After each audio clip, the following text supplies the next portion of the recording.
Доброго дня, діти! Сьогодні, 27 вересня, День довкілля.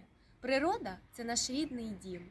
Природу треба берегти, охороняти, бо знищити легко, а відновити неможливо. Всім нам відомо, що якщо ти не будеш підтримувати чистоту на планеті, то все живе загине. Давайте з вами розглянемо, скільки років розкладаються відходи різних видів.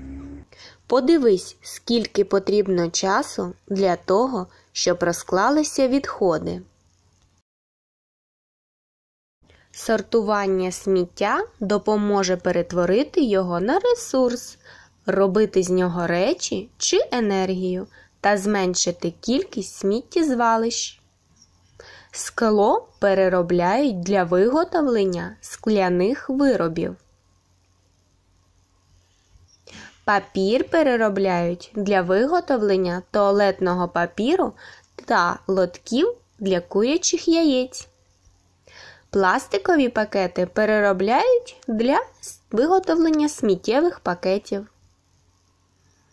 Пластик переробляють і роблять з нього синтепон, з якого потім можна зробити, як то кажуть, дуті куртки.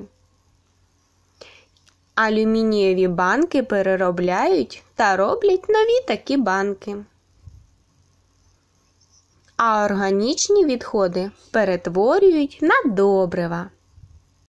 А тепер пропоную вам посортувати сміття. Для цього завдання поставте відео на паузу. Любий друже, я благаю, природу вмій любити. Не смій ніколи і ні за що їй шкоду спричинити. Даремно квіточку не рви, пташині спокій дай. Усе, що є навколо тебе, люби й оберігай.